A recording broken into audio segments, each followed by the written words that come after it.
Tapi realitanya setiap lembaga ini memiliki peran yang lebih luas dari pendidikannya. Jadi selain di sana itu santri belajar tentang ilmu-ilmu keagama kayak Al-Quran, tajwid kayak gitu, di sana juga belajar ilmu Dan kalau konseling sosial itu lebih ke masyarakatnya KUA gitu. juga mengadakan bimbingan perkawinan untuk pasangan yang ingin melaksanakan pernikahan. Seperti itu. Lalu ada layanan wakaf, terus ada layanan konseling keluarga juga.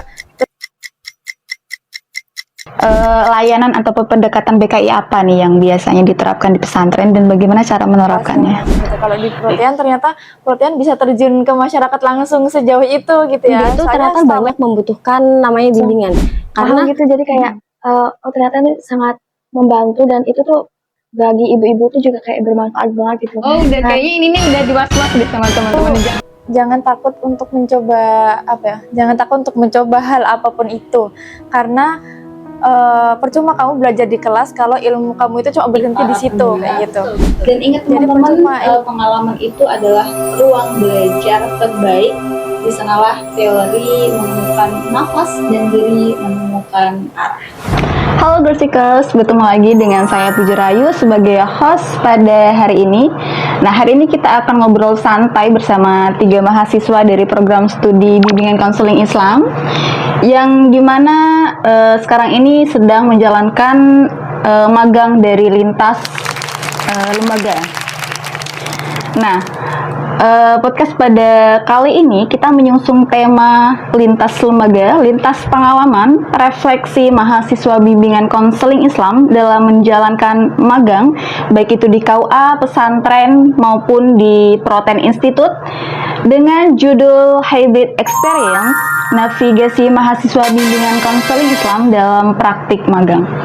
Nah, seringkali kita sebagai mahasiswa ini memiliki asumsi bahwa KUA itu hanya sebatas tentang pernikahan, ya kan? Kemudian pesantren itu hanya seputar kegiatan keagamaan, dan juga Proten yang mungkin hanya fokus pada pengembangan karir, gitu kan? Tapi realitanya setiap lembaga ini memiliki peran yang lebih luas dari itu. Maka dari itu kita menghadirkan 3 narasumber pada hari ini untuk menggali nih bagaimana perannya, kemudian tantangan dan juga refleksinya selama menjalankan magang di lembaga masing-masing. Sebelum kita lanjut lebih jauh, alangkah lebih baiknya kita kenalan dulu nggak sih? Tak kenal maka? Saya. Oke. Mungkin teman-teman nanti bisa sebutkan dari nama, kemudian asal universitas, dan tempat magang tentunya. Mungkin bisa ditambahkan dengan daerah masing-masing. Mulai dari kakak boleh. Perkenalkan, nama saya Pipit Cahyarini Halil. Saya berasal dari UIN Sunan Kalijaga, Yogyakarta. Kebetulan sekarang saya sedang menjalani magang di KUA Kapanewon Gamping yang berada di Sleman. Seperti itu, saya berasal dari Boyolali. Boyolali, wow. Oke, lanjut. Oke, perkenalkan, nama saya Nazifa Neliza, biasa dipanggil Nazifa atau Zifa. Kebetulan saya kuliahnya di Universitas UIN Sunan Ampel Surabaya, dan asalnya dari Surabaya. Kebetulan juga magangnya di Protean Institute di Jogja ya. Perkenalkan, nama saya Ayu Ismiati Muflihah. Saya sekarang semester 7 di Universitas Islam Negeri Sunan Kalijaga. Saya sekarang menjalani magang di pesantren Nurul Ummahat Kota Gede. Kota Gede. Iya, dan asal saya dari Kebumen. Kebumen ya. Kebumen itu provinsi Jawa Tengah. Oh ya, oke.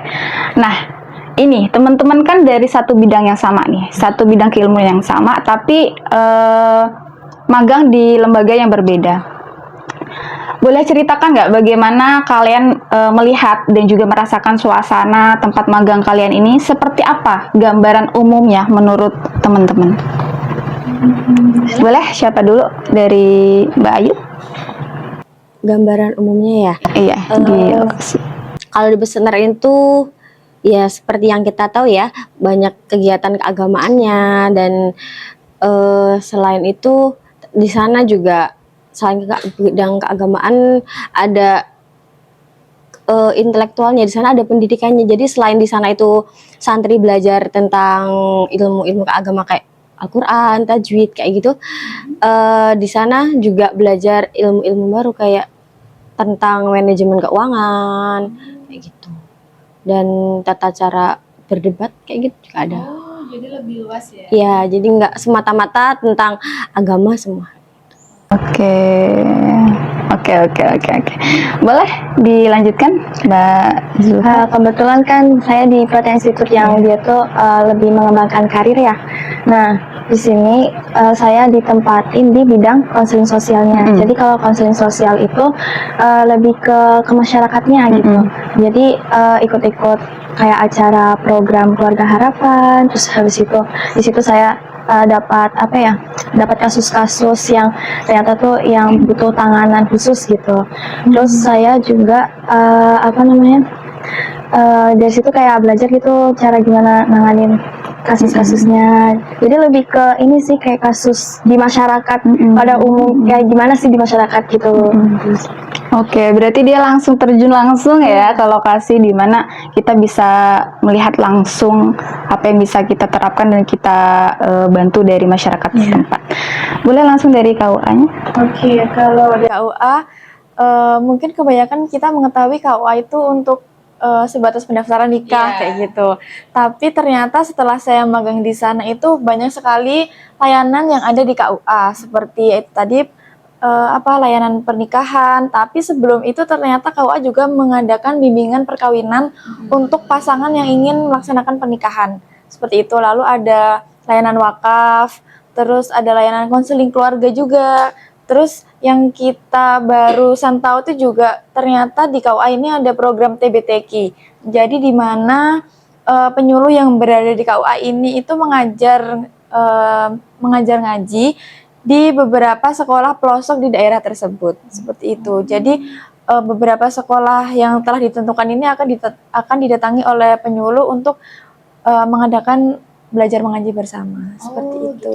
Jadi untuk lokasi mengajar ngaji ini emang udah ditentukan? Iya, beberapa sekolah sudah ditentukan, tapi juga ada lembaga TPA, nggak cuma sekolah. Oh, oke. Nah, menurut Mbak Zulfa nih, sebagai mahasiswa BKI yang magang di Perhotelan Institute, bagaimana asumsi Mbak Zulfa ini? Tentang magang di KUA ataupun di pesantren sebelum mendengar cerita dari teman-teman. Kan sebelumnya taunya kalau misalnya di pesantren kayak cuma buat pelajaran pendidikan agama, terus habis itu akademiknya juga kan. Nah ternyata ada kayak bimbingan, terus habis itu administrasi juga ya. Ya terus habis itu kalau di KUA tadi kan saya taunya kayak tentang perceraian dan pernikahan saja. Ternyata ada juga kayak bimbingannya gitu. Oke. Kalau Mbak Pipit sendiri bagaimana? Perspektif ataupun asumsi awal tentang bagaimana sih pesantren itu, kemudian bagaimana sih Perhotelan Institute itu? Kalau dari pesantren tuh saya ngiranya isinya ngaji. Walaupun saya dulu pernah di pesantren, tapi tetap aja kayak ya sepaham saya nggak terlalu ada kayak konseling gitu loh. Soalnya emang baru tahu ini karena soalnya di pesantren juga ada konseling, bimbingan administrasi segala macam gitu. Kalau di Perhotelan ternyata Perhotelan bisa terjun ke masyarakat langsung sejauh itu gitu ya. Soalnya selama ini taunya ya kayak mungkin dibimbing oleh profesional kayak gitu di kelas, ternyata juga bisa terjun ke masyarakat kayak gitu. Boleh, Mbak Ayu? Oke, kalau menurut saya kan setahu saya itu kalau seandainya di KUA ya emang tentang administrasi perkawinan gitu ya. Terus ternyata waktu dengar dari Mbak Pipit, ternyata di KUA itu nggak cuma ngurusin tentang perkawinan kayak gitu, ada penyuluhan yang mungkin kayak saya sekedar tahu ada bimbingan pranikah, tapi ternyata ada yang lebih kompleks lagi dibanding itu. Terus kalau untuk yang Perhotelan ya sama seperti yang dikatakan Mbak Pipit, kalau setahu saya kalau di Perhotelan itu juga lebih fokusnya ke karir, ke bimbingan karir sendiri. Tapi ternyata lebih banyak terjun di masyarakat kayak gitu. Padahal ya ternyata di luar ekspektasi. Oke. ternyata lebih luas. Iya, lebih luas jangkauannya. Iya, daripada apa yang kita pikirkan. Ternyata setiap lembaga itu memang benar-benar memiliki perannya masing-masing dan nggak sesempit itu loh gitu perannya. Oke, kemudian dari pengalaman teman-teman nih yang udah diceritakan dari masing-masing lembaga ini, apakah ilmu BKI itu ataupun teori-teori BKI ini terbukti relevan nih untuk diterapkan di dunia kerja, bahkan yang tidak sepenuhnya keagamaan? Tuh. Boleh dari siapa dulu nih? Oke, dari Mbak Pit dulu deh. Kalau di KUA sendiri ya, sebenarnya ilmu BKI itu sangat relevan di KUA, karena apalagi di KUA kan ada konseling keluarga, bimbingan perkawinan, yang mana harus bisa menguasai ilmu-ilmu dasar BKI gitu. Tapi di luar itu semua itu, menurut saya ilmu BKI itu relevan di semua jenis bidang pekerjaan. Karena untuk apa ya? Untuk bisa berkomunikasi dengan baik dengan semua orang itu udah ilmu BKI kayak gitu. Jadi dimanapun kita berada, dimanapun kita bekerja itu kayak ilmu BKI itu relevan sama semuanya kayak gitu. Kayak gitu sih, Mbak. Boleh, Mbak? Kalau dari saya itu ya juga sangat relevan, apalagi kan kebetulan mata kuliah itu juga ada yang kayak hampir persis gitu, entah itu psikologi perkembangan, terus apa namanya, komunitas gitu, kayak kemasyarakatan gitu. Jadi kayak waktu ke lapangan tuh jadi tahu gimana cara apa ya menyampaikannya ke keluarga, kalau misalnya ada yang bertanya juga kayak gimana, jelasin kayak cara penanganan ke anak kayak gimana gitu sih. Jadi sangat relevan sekali gitu. Oke, terus sih. Mbak Kalau Ayu? saya juga sangat relevan, terutama di pesantren ya, walaupun untuk magang di pesantren itu termasuk baru di tahun ini, tapi kenapa saya bilang sangat relevan, karena di pesantren itu pasti semua orang dia tuh ternyata banyak membutuhkan namanya bimbingan, karena beberapa orang yang saya konselingin itu juga mereka merasa kayak aku awal nggak tahu loh Mbak kalau ini bisa diceritakan kayak gitu. Ternyata ya mungkin mereka itu pikir itu cukup dipendam sendiri, tapi ternyata oh itu bisa loh diceritakan. Dan dengan adanya ilmu-ilmu BKI itu saya bisa membantu mereka itu untuk memecahkan masalah, dan juga apa ya, cara berkomunikasi dengan mereka juga sangat-sangat menggunakan ilmu BKI gitu. Saya bisa menerapkannya dengan baik gitu. Oke, Menarik ini. Lantas Mbak, layanan atau pendekatan BKI apa nih yang biasanya diterapkan di pesantren dan bagaimana cara menerapkannya? Saya itu beberapa yang saya sering terapkan itu pendekatan tentang apa ya, person center kayak gitu, RBT kayak gitu juga ada. Nah, dan apa ya, karena belajar dari cerita mbak-mbak yang di sana, makan nggak semua apa ya kayak ilmu-ilmu BK atau pendekatan itu bisa diterapkan. Tapi menurut saya untuk person center realistis dan itu tuh sangat bisa diterapkan dan sangat apa ya, membantu. Oh iya, oke. Itu biasanya kasus-kasus apa sih? Apa seputar pendidikan atau Bermacam-macam, ada yang tentang kasusnya baik tentang permasalahan orang tua, terus ada juga tentang apa ya, permasalahan karir, mereka bingung dengan cara memutuskan pilihan mereka kayak gitu. Terus ada lagi bahkan mereka kesulitan mengatur waktu, padahal kan kalau di pesantren biasanya waktunya udah terjadwal gitu ya, tapi ternyata memang beberapa di antara mereka masih kesusahan dalam mengatur waktunya. Jadi secara tidak langsung layanan ataupun pendekatan dari BK ini benar-benar bisa membantu permasalahan di teman-teman di pesantren ya. Oke. Kemudian untuk Mbak Pipit nih yang di KUA, layanan atau yang paling sering melibatkan kompetensi BKI itu seperti apa di KUA? Kalau pengalaman magang saya selama ini ya, sebenarnya di KUA kan ada yang saya bilang tadi, ada konseling keluarga juga bimbingan perkawinan. Tapi untuk konseling keluarga ini kami belum boleh masuk ke layanan tersebut karena harus dilakukan oleh profesional. Karena juga bersifat kerahasiaan, jadi kami juga belum bisa ikut. Nah, untuk bimbingan perkawinan ini kami bisa ikut tapi sebatas untuk asistensi saja. Untuk penyampaiannya ada narasumber dan profesional tersendiri. Jadi kami mungkin hanya bisa jadi MC atau tepuk sakinah. Kayaknya perlu deh nanti kita Aduh, nggak usah Mas, saya nggak lupa. Tapi secara nggak langsung itu kan kami ini Mbak, kami kan ada mengikuti layanan administrasi front office, Iya. di mana kan setiap tamu datangnya ke front office gitu kan. Nah, di situ itu secara nggak langsung kan masyarakat itu datang untuk kebutuhan administrasi, tapi secara nggak langsung juga mereka itu kadang berkeluh kesah tentang masalah mereka di kayak mereka datang, Bu saya butuh ini gimana ya kayak gitu.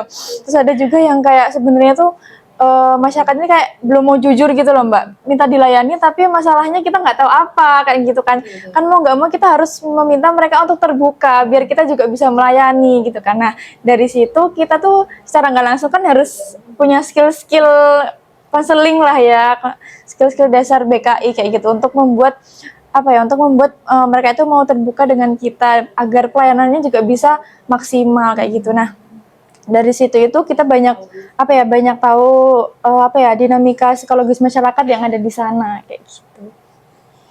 kemudian dari layanan BKI-nya seperti apa biasanya yang bisa diterapkan? Kita bisa ini sih Mbak, memunculkan empati agar masyarakat ini terbuka sama kita gitu. Mungkin secara nggak langsung mereka nggak mau konseling, tapi setelah datang ke KUA kita arahkan untuk ikut konseling, biasanya juga mereka bersedia kayak gitu.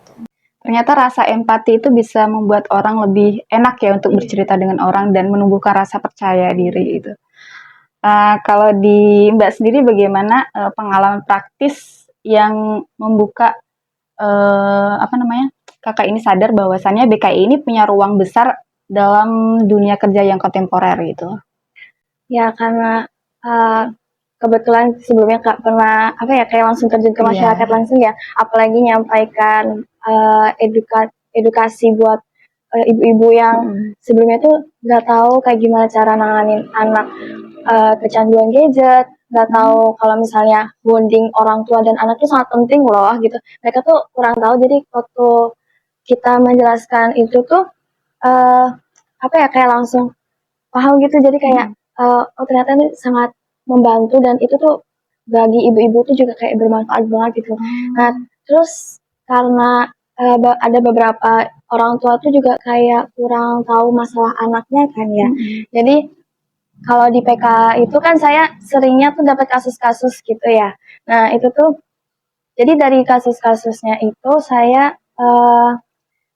kayak menanganinya langsung. Terus habis itu saya kasih tahu kalau misalnya anaknya ini kayak gini Bu, bukan karena jadi kayak misalnya ibunya bilangnya karena susah belajar, susah memahami gitu ya. Tapi ternyata si anaknya ini memang ada anak yang kurang anak berkebutuhan khusus gitu lah. Jadi emang orang tuanya tuh masih belum teredukasi kalau anaknya tuh ternyata anak saya tuh beda loh dari anak yang lain gitu. Jadi kayak ya untuk pekerjaan yang kedepannya kayak ya sangat ini sih kayak ya sangat membutuhkan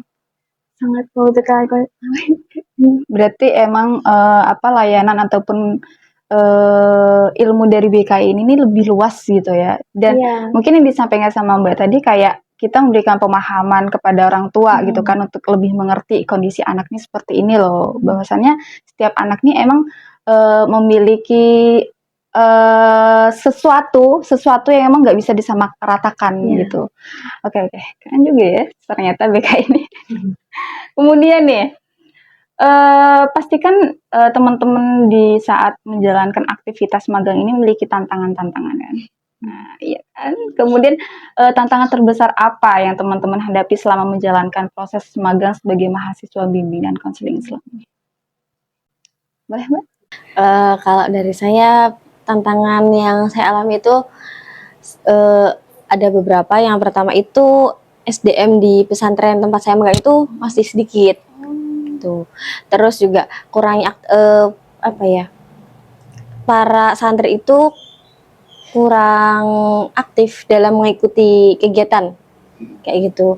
Tapi kalau dan ketika waktu konsul itu juga mereka masih bingung kayak aku harus ngapain, kayak mereka itu kalau mau terbuka juga malu gitu kan, bukan malu kayak nggak mau kayak. Jadi kayak kita tuh waktu selama konseling itu benar-benar harus memancing mulai itu entah itu memancing percakapan mulai dari kegiatan sehari-hari atau yang lain-lain kayak gitu, sampai si konseling itu dia tuh mau menceritakan perasaan kayak gitu.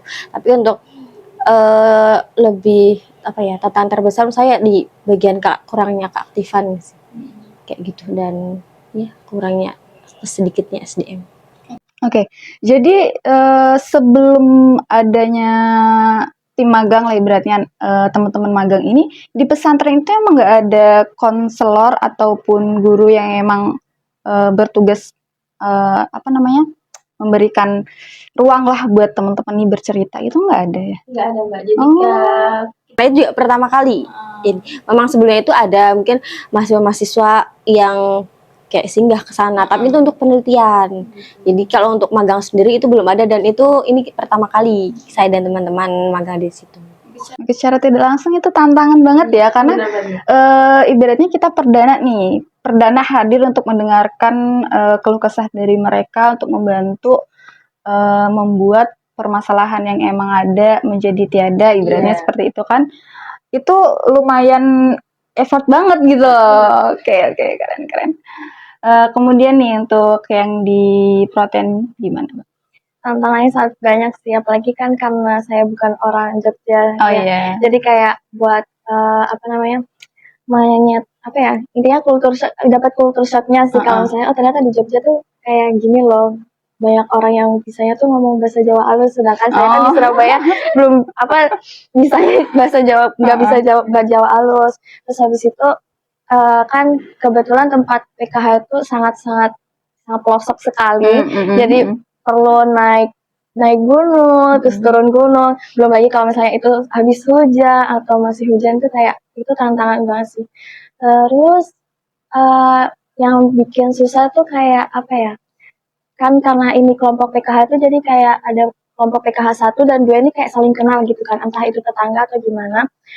Kadang tuh ada orang tua kayak bertanya, Mbak kalau misalnya anak ini kan juga kayak gini ya, Mbak nanganin nggak, kayak kepo lah istilahnya sama permasalahan orang lain.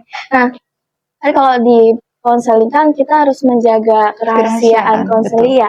Jadi kayak kadang tuh tantangan banget buat menyembunyikan itu gitu. Jadi kayak ya itu susah banget sih buat nyembunyiinnya.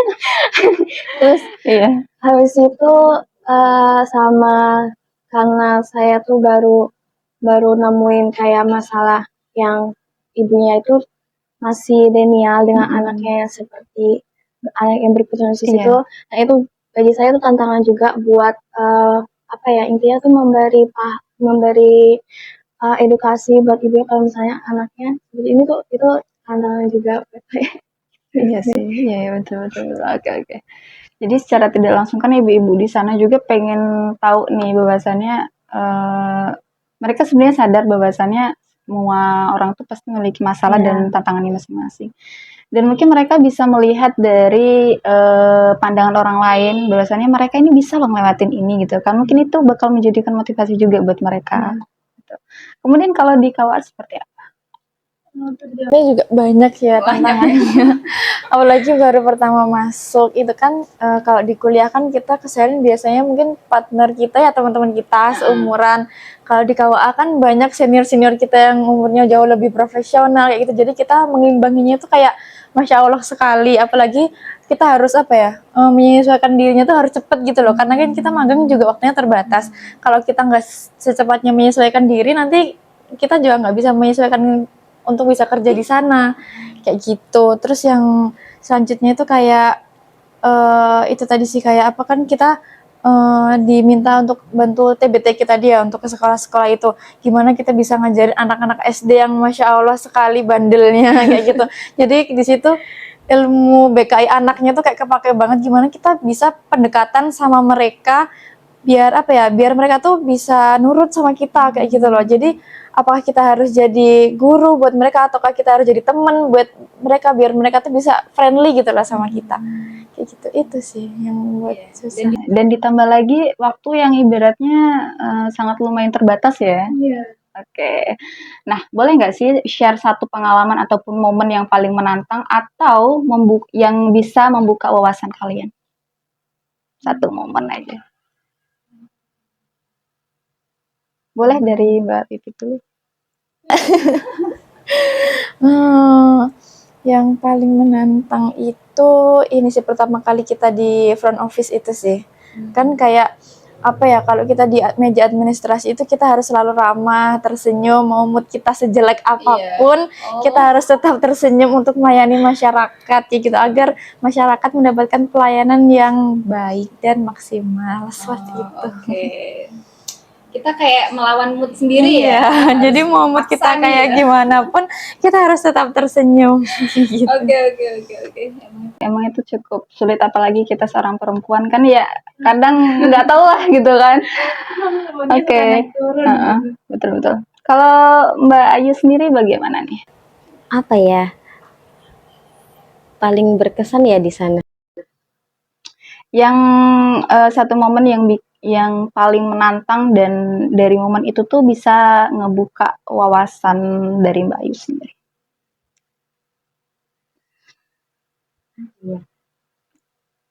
Sudah banyak sih, cuma bingung. Saking banyaknya nih, yang mana nih yang mau aku ceritain ya? Yang mana ya? Apa ya? Menurut aku tuh dari sisi konselingnya atau dari kegiatannya? Apa aja, yang penting satu momen di mana momen ini bener-bener tantangan banget nih buat aku. Tapi dari tantangan itu bener-bener ngebuka wawasan aku terhadap sesuatu gitu. Ini sih Menurut aku sendiri itu waktu di konseling individu. Jadi waktu ketika aku tuh sedang mengkonseling seseorang, ya normalnya konseling individu ya seperti itu ya. Tapi ketika saya itu mengkonselingi seseorang itu kayak, dan ternyata permasalahan dia itu lebih kompleks dari punya konseling-konseling saya sebelumnya. Terus kayak saya tuh bingung kayak ini gimana nih cara menenangkannya, terus ini kayak bener-bener, tapi abis itu dari dia juga, dari permasalahan dia juga saya kayak banyak belajar kayak oh dia bisa, berarti otomatis saya juga pasti harus lebih bisa kayak gitu. Walaupun mungkin ketika saya entah itu saya akan di posisi dia atau tidak, pasti saya tuh kayak ngerasanya kayak saya belum mampu, tapi ketika melihat dia sekuat itu ya, oh berarti dia ada hal yang membuat dia tuh bisa sekuat itu benar-benar saya kayak benar-benar terkesan di antara beberapa kejadian-kejadian yang lain. Jadi emang seorang konselor itu ya secara tidak langsung dari banyaknya klien lah ibaratnya ya, dari banyaknya klien ataupun banyaknya teman-teman yang cerita sama kita itu menambah ilmu dan juga menambah kompetensi kita sebagai konselor. Kalau permasalahan seperti ini nih, kita seharusnya harus gimana gitu loh. Layanan apa, kemudian apa yang harus kita berikan kepada teman-teman gitu ya. Oke. Sangat-sangat memberi wawasan yang luar biasa. Kemudian untuk Mbak sendiri di protein ini seperti apa? Kalau saya sendiri, ini sih lebih kayak, kan sebelumnya belum pernah langsung memegang konseli secara face to face gitu ya. Nah, kalau waktu udah melakukan wawancara nih misalnya, udah bertanya-tanya, tapi tuh si kliennya atau konselnya tuh kayak tidak ada apa ya, tidak ada keinginan buat mau, misalnya dia tuh awalnya putus sekolah karena males dan sebagainya. Dia tuh gak ada keinginan buat pengen apa ya, pengen sekolah lagi atau keinginan buat apa namanya, nggak males lagi buat bangun pagi gitu. Kayak susah gitu, bingung gimana ya caranya pakai intervensi apa nih biar dia tuh mau mau kayak mau lagi sekolah, mau terbuka dengan saya dan lainnya gitu sih tantangannya. Oke, ini udah berjalan berapa bulan? Kebetulan udah 3 bulan. 3 bulan ya. Dari apa yang udah diceritakan kemudian dari awal sampai sekarang ini, adakah perubahan yang dicapai dari mereka? Nah, mungkin awal-awal tuh kayak masih apa ya, kita masih nyamain bonding lah biar deket, saling betul, deket. betul. Tapi lama-kelamaan alhamdulillahnya tuh kayak udah mau terbuka gitu. Udah menyampaikan kalau misalnya dia tuh udah ada keinginan bersekolah atau udah ada yang awalnya dia nggak punya impian terus akhirnya sudah ada impian gitu. Alhamdulillahnya sudah sih. Jadi ruang lingkupnya protein ini bukan cuman ibu-ibu di masyarakat ya, tapi kaum muda anak-anak Iya, juga ya? anak-anaknya juga. Oh, yang benar-benar yang kontemporer banget ya. Jadi teman-teman, itulah seputar sharing yang disampaikan oleh para narasumber kita. Dan sekarang kita memasuki sesi Q&A, yaitu tanya jawab. Mungkin ada dari teman-teman yang ingin bertanya seputar tentang pengalaman lintas lembaga ini? Boleh?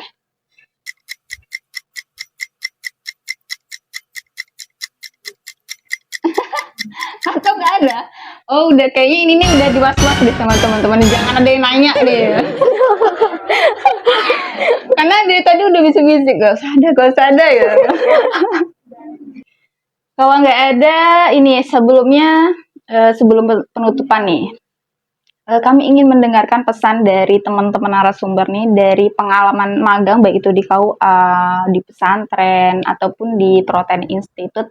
Apa pesan atau insight yang ingin teman-teman sampaikan untuk teman-teman mahasiswa BKI yang sedang atau akan menjalani magang ini seperti apa? Boleh deh dari Mbak dulu. Ya mungkin karena apa namanya kalau dari saya kalau terjun ke masyarakat tuh ternyata semenantang itu tapi seseru itu juga. Jadi pesan saya ya boleh kok langsung ke konseling sosial ke masyarakatnya tuh.